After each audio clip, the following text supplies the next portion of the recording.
السلام عليكم ورحمة الله وبركاته. ازيكم حبايبي؟ عاملين ايه؟ يا رب تكونوا بألف خير وصحة وسلامة وسعادة يا رب.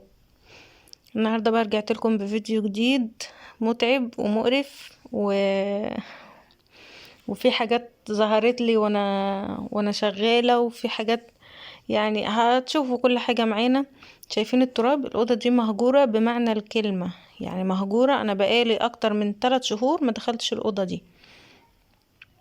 فهم على قد بس مصطفى بيدخل الأوضة يلعب هو وولاد عمه، بيطلعوا يلعبوا وبعزقوا في اللعب زي ما انتوا شايفين كده وبس. والكرتونة بتاعت اللعب دي اللي هي الكبيرة دي، دي تالت كرتونة، يعني كل كرتونة تتقطع كده وتتبهدل وتترمي.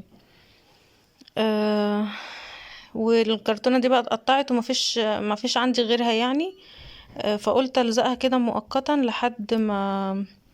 لحد ما نجيب واحدة غيرها ونبقى ننقل فيها بقية اللعب يعني. قلت بقى ايه، الزقها كده عندي في بكرة اللزق حتة كده بس برضو ما كفتش، يعني خلصت على طول. ف فلزقتها كده. وانا عامله الفيديو ده مش فيديو روتين، بس انا عاوزه اخد رايكم برضو في حاجه. يعني الاوضه دي يعتبر كده مقفوله على قد اللعب بس، وعلى قد ايه، ومعمولة كمان يعتبر للكراكيب، يعني كل حاجة مش بستعملها مرمية فيها. انبوبة لان احنا دخلنا الغاز الطبيعي، فالانابيب بقى مرمية.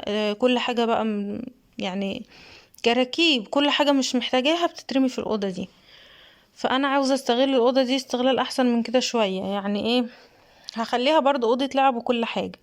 بس الناس اللي شافوا الفيديو بتاع أوضة الأطفال المرة اللي فاتت، الفيديو اللي فات، يا ريت يقولوا لي رأيهم في الموضوع ده.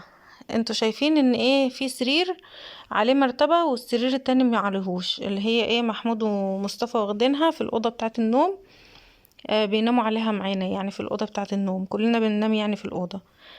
فايه، في سرير معلهوش مرتبة وفي سرير عليه، والأوضة اللي هناك كده يعتبر ايه يعني، السرير اللي معلهوش مرتبة ده واخد مساحة على الفاضي.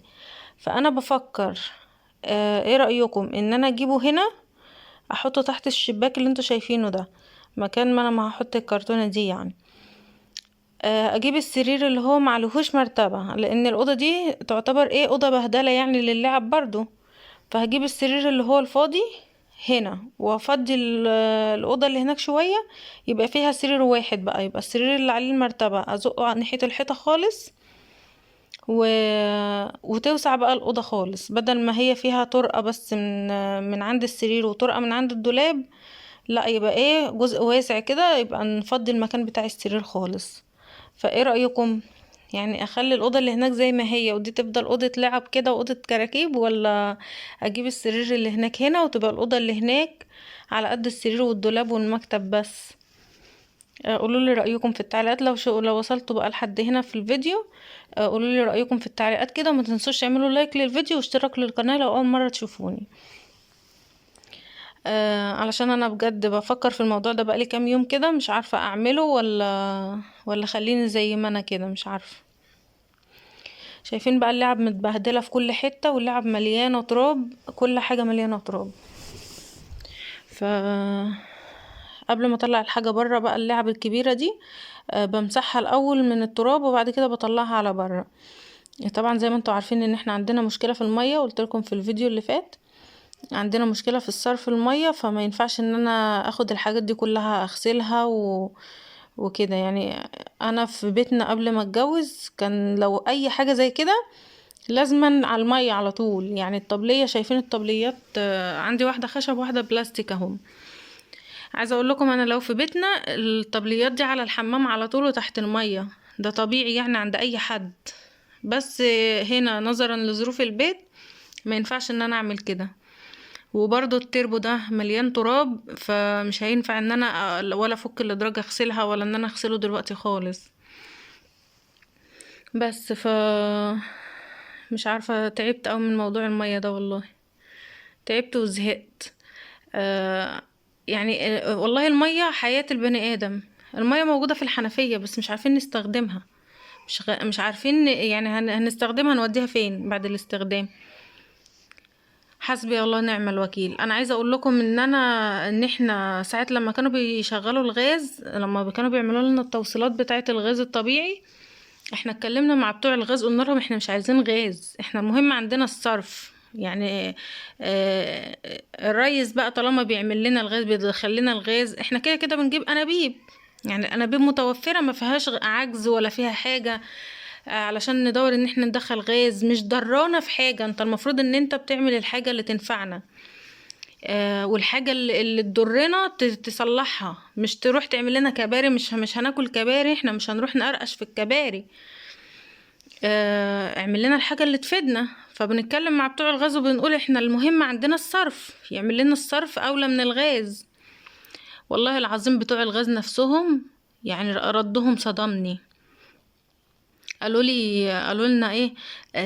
يعني هو لما يعمل لكم الصرف هيستفاد ايه؟ ما هو بيعمل الحاجة اللي تنفعه هو، مش هيعمل الحاجة اللي تنفعنا احنا كمواطنين. يعني الغاز هيدخله فلوس، انما الصرف مش هيدخله. الصرف ده في مصلحتكم انتوا، مش في مصلحته هو بيعمل اللي في مصلحته. ردهم مقنع بس صدمني والله. ويعتبر فعلا من ساعة الكلام ده انا فقت من الوهم اللي انا كنت عايشة فيه. وحياة ربنا انا يعني على قد ما ايه، ما فيش. شايفين التراب يا جماعة؟ يعني ابسط حاجة تحت الحنفية خلاص كل ده هيروح. انا عندي حساسية في جيوب الانفية واتبهدلت بسبب التراب، اتبهدلت بمعنى الكلمة. المفروض ان انا ايه، اروح جايبة الخرطوم كده واغسل الشبابيك واغسل كل حاجة تحت الحنفية. لا، احنا عندنا يا جماعة الستاير ما بتتغسلش، بتتغسل كل سنتين 3 مرة. السجاد ما انا ما بغسلش السجاد خالص. عايزه اقول لكم ان السجاد، عشان هنا الولد ده وقع التليفون بالستاند فكنت بظبطه. انا السجاد بتاعي علشان اغسله بوديه بلد تانية، يعني بدفع له نقل رايح ونقل جاي، وبوديه بلد تانية يتغسل في مغسلة. انتوا متخيلين المعاناة اللي انا فيها؟ ولا اقدر اغسل سجاد، ولا اقدر اغسل كفرات سجاد، ولا اقدر اغسل كل الحاجات التقيلة دي. لا، احنا بنغسل الغسيل بتاعنا الهدوم بالعافية.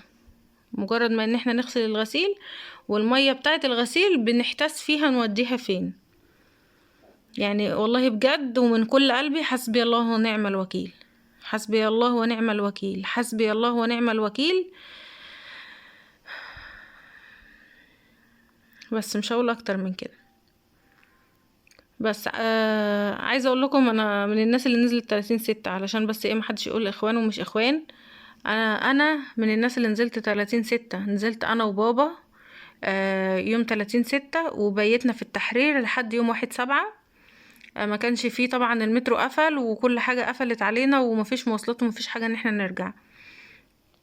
فبيتنا في الشارع، احنا قعدنا في الشارع. وعايزة اقول لكم يوم 30/6 واحنا نازلين من البيت، احنا نازلين عشان نجيب السيسي، عشان نشيل مرسي ونجيب السيسي.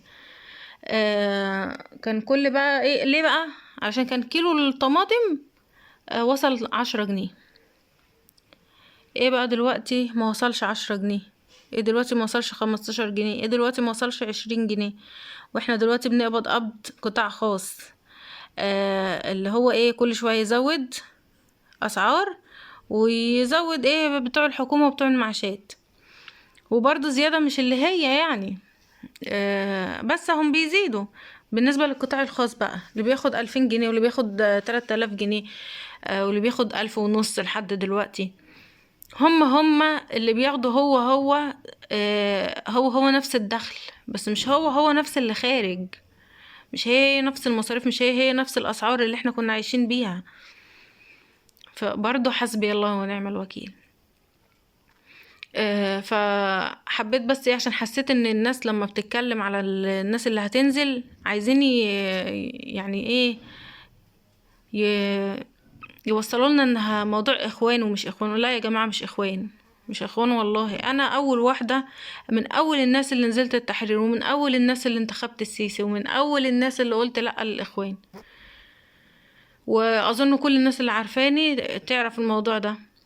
انا دلوقتي كل الناس اللي عندي على الفيسبوك مستغربيني ازاي انا بنزل البوستات دي، وازاي انا معارضة للوضع اللي احنا فيه، وازاي مش عاجبني الوضع اللي احنا فيه. وبيدخلوا يهاجموني، انت ازاي مش كان عاجبك؟ مش هو ده كان عاجبك؟ هو ده اللي انت جبتيه، وهو ده اللي انت كنت عاوزاه، دلوقتي بتقولي كده؟ والله يا جماعة اتصدمت، اتصدمت وفقت. يلا الحمد لله. بس برضو نرجع ونقول ربنا حارسها وربنا حميها، وعمر ما حد هيقدر عليها ابدا، وان شاء الله هتبقى قد الدنيا، بيه من غيره هتبقى قد الدنيا. آه ادخلوا مصر ان شاء الله امنين. بس فان شاء الله باذن الله طالما ربنا حميها محدش هيقدر عليها، محدش هيقدر يوقعها. وربنا بيرزق النملة، بيرزق النملة جوه الشق بتاعها، فمش هيرزقنا احنا؟ ان شاء الله ربنا يوسع علينا وعلى الناس كلها ويصلح حالنا وحال المسلمين والمؤمنين كلهم يا رب. نرجع بقى للفيديو بتاعنا. عايزه اقول لكم انا كل كلامي بقى كده دلوقتي، يعني ابقى بتكلم في موضوع ابص الاقي الموضوع ده دخل في الموضوع، يعني كل حياتنا بقت كده عباره عن ان احنا الواحد مش عارف هيعيش ازاي والله. نرجع بقى للفيديو بتاعنا. من اللي انا مركزتش فيه خالص شلت كل الحاجات اللي انا مش محتاجاها بقى في العشه اللي كانت بره دي. شايفين الباب بتاعها السلك اهو. دي عشه كنت عاملاها، كنت بجيب فيها كتاكيت يعني ويكبروا، وبعد كده بطلعهم منها بقى اربيهم في حته تانية.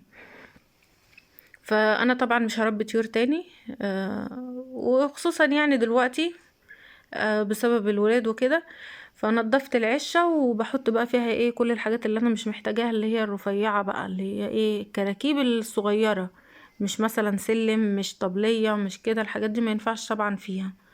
فدخلت فيها الحاجات اللي هي الكراكيب الصغيره، وقلت ايه هقفل عليها بقى علشان عندي في البلكونات بيجي بقى فران وبراس وحاجات كده.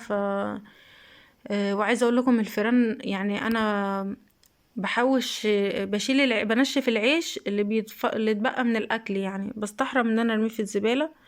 فبقول ايه احوشه واديه لاي حد بيربي طيور يعني.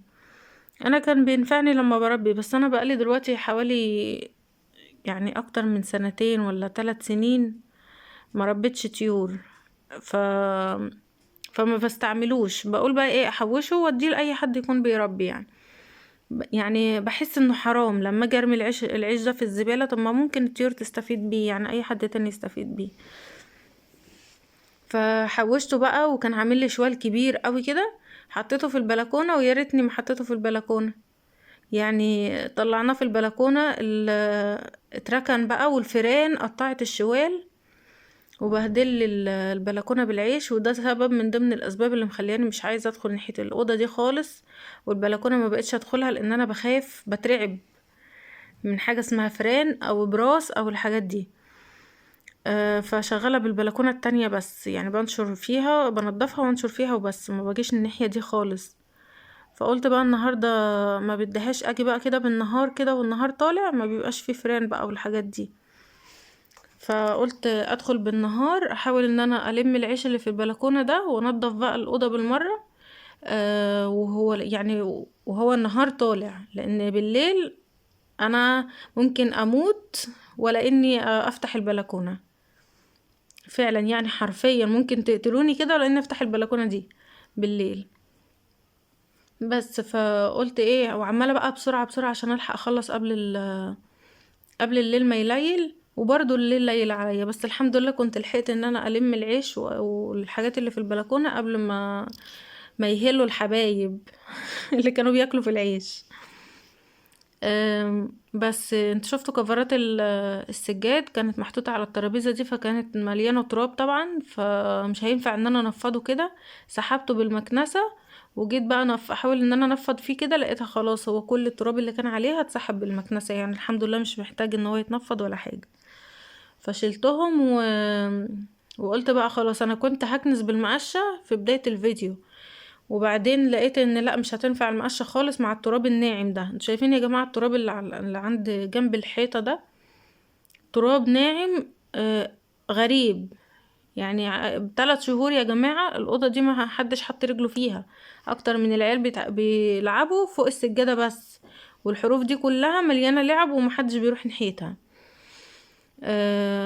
فرجلين ملك ومازن بصمت فيها دلوقتي اهو، يعني محدش بيجي الناحية دي خالص على التراب ده، هو كل لعبهم فوق السجادة. فقلت بقى هنضفها لهم عشان ياخدوا راحتهم بقى كده وينطلقوا في الأوضة. بس بقيتش عارفة ابدأ منين اعمل فين. مش عارفة. الترابيزات دي انا ما بقدرش اشيلها لان الرخام ده تقيل جدا، اللي على الترابيزة ده رخام ما بقدرش ان انا اشيله. وكمان الترابيزة اللي هي اللي مفتوحة من تحت دي، اللي انا واقفة قدامها دي، تحتيها محمود حاطط عدة اللي هي عدة نجارة وعدة وحاجات كده ومروحة قديمة وحاجات كده. فمش هعرف ان انا اودي ده كل الحاجات دي كلها فين. فقلت ايه اخليهم زي ما هما وانضف الترابيزة نفسها واسيبهم بقى دول هو بقى يتصرف فيهم يشوف هيحطهم فين. اما يجي يشيلهم يعني هروح منضفة الجزء ده بس اللي هو تحت الترابيزة بس. بس نضفت الترابيزة بقى من فوق الترابيزتين يعني نضفتهم و... وعملت كفر السجادة. سحبت الحمد لله المكنسة دي نفعاني يا جماعة بطريقة يعني بتسحب. شوفوا دلوقتي هي هتعمل ايه في التراب. يعني الحمد لله ايدي ورجلي المكنسة دي والله العظيم. سحبت التراب اللي كان على الكفر السجادة وجيت انفضه لقيته مفيهوش اي حاجة، يعني خلاص هو كده نضف. رحت نضفت الكفر وشيلته، وبعد كده هنضف السجادة واشيلها، وبعد كده انضف تحت السجادة. عايزة اقول لكم المكنسة اشتغلت في الأوضة دي اكتر من 5-6 مرات. هو كده اعمل لميت اللي على الكفر وبعد كده لميت اللي على السجادة، وبعد كده شلت السجادة لقيت تحتيها برضو حاجات داخلة تحت السجادة فعملتها تاني. وكل شوية انضف شوية في البلكونة الاقي الأوضة نفسها دخل فيها تراب ودخل فيها حاجات ارجع انضفها تاني بالمكنسة. فوالله المكنسة دي نفعاني جدا وخصوصا كمان علشان مناخيري. وحكاية عصاية المكنسة دي انا بشيل المشط بتاع المكنسة كل فيديو اقول علشان ما تسألش. بشيل مشط المكنسة وبالحديدة نفسها بتسحب لي بقى كل الحاجات اللي في المزانق. يعني بصوا جبت من ورا الترابيزات اسمها ايه الوزرة بتاعت الحيطة دي، ما طبعا ما بتجيش بالمشط بتاع المكنسة خالص. شايفين كل اللي جوه في الحتت اللي هي مزنوقة دي جه. حتى كان في كورة صغنونة كده بتاعت من اللعب يعني سدت لي الحديدة بتاعت المكنسة وبعد كده هاجي اشتغل دلوقتي لقيت المكنسة ما بتسحبش. ففكيتها لقيت جواها بقى شفت فين يعني المكان اللي مسدود لقيته في الحديدة. فدخلت فيها المقشة كده عصاية المقشة وقعت كورة صغيرة كده سحبتها في المكنسة واتزنقت في الحديدة بتاعتها.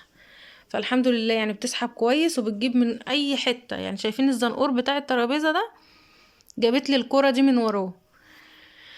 بس عملت بقى كده انا بعمل السجادة علشان هشيلها بقى وامسح الأوضة كلها. ما كنتش هشيلها بصراحة، كنت همسح الجزء اللي باين ده بس.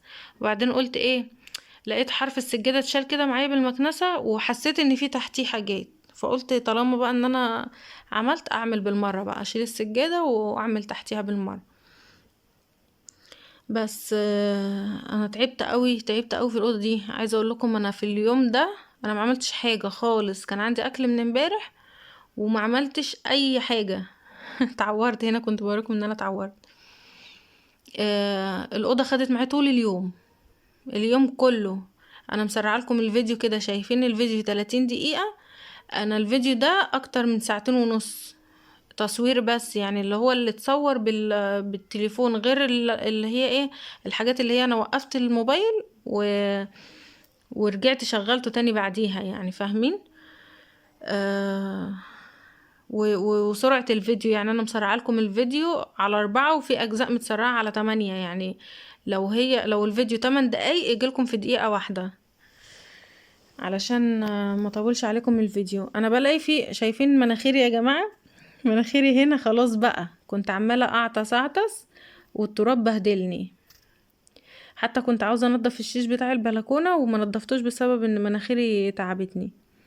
بس كنت بوريكم العيش اتنضفت ازاي، نضفتها وحطيت فيها الحاجة. وهنا بقى هلم العيش بقى. وهنا بقى ظهر لي اقول لكم ايه ده؟ مش برص، ده يعتبر تمساح. انا يعني عايزه اقول لكم انا اتخضيت خضه والله العظيم. بلم في العيش، شايفين الشوال الفيران مقطعاه ازاي؟ متقطع خالص. بلم في العيش وبعدين ايه، جيت بشيل الكراسي الحديد دي. بس مش عارفه بقى هو ظهر لكم في الفيديو ولا لا، هشوف معاكم دلوقتي. بشد بقى الكراسي الحديد دي ولقيته بقى طلع بقى، راح طالع لي بقى على فوق كده. انا اترعبت، وبعد كده هو بقى طلع على فوق، يعني مشي على بره. دي كوفرت قديمة، وفي بطانية برضو قديمة تحت الكرسي. كل الحاجات دي هي مش قديمة، هي بتستعمل وكل حاجة، بس كانت في الشقة بتاعتنا القديمة. وانا جبتهم، ومن ساعتها محطوطين ايه، بغطي بيهم على العيشة دي لما كنت بحط فيها الكتاكيت زي ما كنت بقول لكم. كنت بغطي فوق العشة بالحاجات دي. بس من ساعة بقى ما خلاص ما ربيتش طيور تاني، مركونين بقى من ساعتها في البلكونة طبعا، ولا هينفع ان انا اغسلهم بسبب المية، ومش هينفع اغسلهم، ومش هينفع ان انا احطهم في قلب الفرش عندي جوه. فمركونين بقى في البلكونة كده من ساعتها. والحمد لله ان الفيران ما كلتهمش يعني، ما تقطعوش من الفيران ولا حاجة. فانا هحاول ان انا اغسلهم واشيلهم ادخلهم جوه، لان كده فعلا هيتبهدلوا في البلكونه. انا قلت بقى ايه، انضف البلكونه الاول قبل ما امسح يعني جوه، لان طبعا الدنيا هتتبهدل تاني. انتوا شايفين العيش قد ايه والتراب في قلب العيش برضو قد ايه. فقلت هنضف البلكونه، وبعد كده اكنسها وامسحها مع الاوضه، يعني كانها بقى ايه حاجه واحده كده، علشان اخلص بالمره، يعني ما يبقاش يعني تبقى حاجة وراحت عن بالي، ما يبقاش كل شوية بقى وراي حاجة تانية هعملها في الأوضة دي. أه وبالمرة كده وانا متنشطة كده اعمل الأوضة، قلت ايه اعمل البلكونة بالمرة، عشان ما صدقت ان انا تجيلي نفس ان انا اعمل الأوضة والبلكونة دول. متخيلين منظر العيش ده كان عامل ازاي، ومنظر الأوضة كانت عاملة ازاي؟ هنا بقى طلع لي البرص. هنا طلع لي لا التمساح مش برص. لما رجعت لورا وبعد كده مسكت المقشة كده، راح طلع على فوق. لان خلاص كنا المغرب، والحاجات دي بقى بتظهر بقى بعد المغرب كده، تبدأ تنتشر بقى وتظهر الفيران والبراس والحاجات دي، بتزيد بقى في المناور وفي البلكونات عندنا. بالنسبة للمنور، انا كده كده من قبل ما اتجوز وهو محمود مقفل المناور كلها، لان هو عارف ان انا بترعب من الحاجات دي. فمقفل المنور، وكل المنور يعني مفتح على كل حاجة، يعني الاوض والصالة وكل حاجة مفتحة على المناور. فقلت ايه، قال لي انا هقفلك، لما عرفت بقى ان الموضوع فيه فران وحاجات هنا، فقال لي لا هقفلك الدنيا كلها بالسلك يعني. فالشبابيك كلها عندي مقفلة سلك، ما بتتفتحش نهائي، سلك مدقوق كده في الخشب نفسه، اللي هو ايه مش بيتفتح ويتقفل، لا مقفلها لي خالص. بس عندي بقى المشكلة كلها في البلكونات بقى وعند باب الشقة بالليل، بيجي برضو عند باب الشقة. بس قلت بقى ايه همسح بقى كده خلاص. بدأت بقى امسح من الأوضة، شديت الكرتون عشان امسح تحتيها. انا كنت حطاها بس كده، نضفت تحتيها كنست وحطيتها كده، وقلت بقى امسحها لما اجي امسح يعني. بس همسح بقى الأوضة، وبعد كده همسح البلكونة، علشان ايه ما ابقى خلاص لما اجي اطلع تبقى الأوضة نشفت، ما افضلش رايحة جاية عليها وافضل اوسخ تاني مكانها، يعني مكان ما انا ما بمشي. بس هنا بقى كان مالك ومازن فين بقى؟ يعني عايزه اقول لكم انا كنت بعمل الاوضه وانا بصوت، يا مصطفى اخواتك، يا مصطفى اخواتك، يا مصطفى امسك اخواتك لحد ما امسح، لان انا حكايه المسح ده مع مالك ومازن بيبهدلوني. ف ببقى محتاجة ان اي حد ياخدهم وخلاص الليل هيليل، ومحمود ما بيجيش بالنهار، بيجي يكون خلاص الليل ليل، مش هعرف اعمل اي حاجة. فانا اي حاجة يعني محتاجة ان انا اعملها ومش هينفع العيال معايا فيها، بأجلها بالليل لما يجي محمود يمسكهم، وبعد كده نعملها يعني. ف اللهم صل على النبي. مفيش بقى محمود، فرحت قلت لمصطفى بقى، جبت له بقى حاجات يشغلهم بيها يعني ويأكلها لهم وكده، وقعدتهم في الأوضة اللي هناك بقى، وقفلت عليهم كده مع نفسهم بقى. وعمالة بقى انا اصوت، كل شوية يطلع يا ماما مش عارفة اعمل لهم ايه، وهم يجوا وراه، بيعرفوا مكاني وبيجوا وراه، وانا مستنية بس الأوضة تنشف وبعد كده يجوا عادي. بس مسحت وفرشت، وبعد كده جم بقى انسوني وبهدلوا اللعب تاني يعني. مش هلحق ان انا اكمل الفيديو واللعب مرصوصة كويس، هيبهدلوا اللعب تاني وهتشوفوا دلوقتي، يعني مش عارفة ايه العيال دي. بس شايفين يا جماعة، راحة نفسية خلاص طالما التراب اتشال والأوضة كده اتمسحت قدامي، انا كده خلاص راحة نفسية، مش عايزة اي حاجة تاني بقى من الدنيا خلاص. وحاجة تاني، ان الحوض يخلص من المواعين. ومتهيألي مش انا لوحدي اللي كده، طبعا ده ستات مصر كلها كده. أم، بس هبدأ بقى ان انا ايه، افرش بقى كده السجاد. فرشت السجادة، وبعد كده هفرش برضو الكفر. ما كنتش هحط الكفر الا لما اشوف رأيكم واشوف انا هعمل ايه الاول في حكاية السرير، اجيبه هنا ولا لا، وبعد كده اشوف انا هفرش ازاي يعني وهعمل ازاي وكده. بس قلت لا، احط بقى وخلاص، علشان العيال يعني ما يجوا يلعبوا الجو ساقعة. وكده كده الحروف اللي هي حوالين السجادة دي ما بيلعبوش فيها، يعني بتبقى عليها اللعب اللي هي الكبيرة الزحليقة، والناحية التانية بتبقى، هتشوفوا دلوقتي انا هرصها ازاي يعني. فما بيدوسوش في الحتت اللي هي بلاط دي، فقلت ايه عشان لما يجوا يقعدوا تبقى الفرشة تحتيهم تقيلة، يعني ما تتعبهمش ويبردوا يعني من الساعة.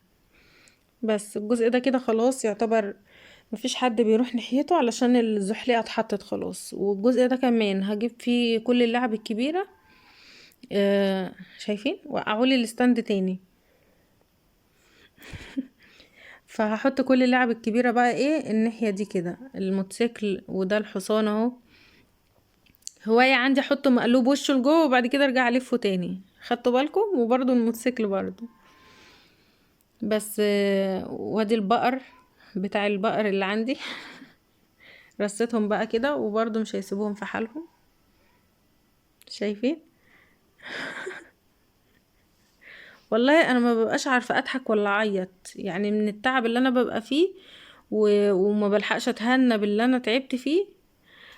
وبرضه ما ببقاش عارفه اضحك ولا اعيط، يعني ربنا يخليهم ويبهدلوا وكل حاجه، بس مش كده يعني. استنوا لما احس ان انا عملت حاجه. بس بدأوا يطلعوا هو اللعب ويبعزقوها تاني. العربية الخضرة دي اللي مرمية في الأرض دي، وادي عربية تانية. يلا طلع وارمي. طلع وارمي هي الأوضة دي بالليل، مش الصبح، مش هتلاقوا حاجة في الكرتون، هتلاقوا كل اللعب برضو تاني برا. بس بيبقى سهل بقى خلاص طالما ان الأوضة متروقة ويعني وممسوحة ونضيفة، خلاص كل حاجة تتلم بقى وخلاص. مكنتش عارفة بقى ارص الحاجات ازاي. الطبلية عشان شلتها من جنب الكرتونة علشان اعرف اجيب التربو جنب الكرتونة.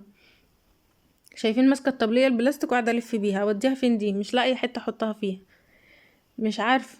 فالأوضة دي هتفضل أوضة الكراكيب كده، لأن أنا فعلا مش لاقية أي مكان أحط فيه الحاجات دي. السلم الخشب حطيته فوق الترابيزة، لأن أنا لو حطيته تحت يعني حطيته في كذا مكان، خفت لحسن يقع عليهم على العيال، علشان برضو قبل كده مالك وقعت السلم على مازن، فالحمد لله جت سليمة. فقلت ايه خلاص اطلعه فوق الترابيزة بقى كده علشان يبقى بعيد عنهم خالص. شايفين يا جماعة؟ راحة نفسية. انا مش عايزة حاجة تاني اكتر من كده خلاص. الأوضة دي كانت عاملة لي عقدة في حياتي. بوريكم كده ان ايه، شايفين بعزقوا اللعب تاني ازاي. الحمد لله. اكتر حاجة تعصبني وتضايقني التراب ده، والتراب عايزة اقول لكم في نفس اليوم بالليل تلاقوا الدنيا طربت تاني، بس طبعا ما بيبقاش بالطريقة دي. الحمد لله ربنا يقويني ويديني الصحة ويقويكم جميعا يا رب. وربنا يخلي ولادنا ويحسهم في الدنيا ويعيشوا ويبهدلوا ويعيشوا ويبعزقوا يا رب. يكون الفيديو عجبكم. لو عجبكم الفيديو ما تنسوش لايك للفيديو واشتراك للقناة لو اول مرة تشوفونا. ويا رب يكون الفيديو عجبكم. سلام عليكم ورحمة الله وبركاته.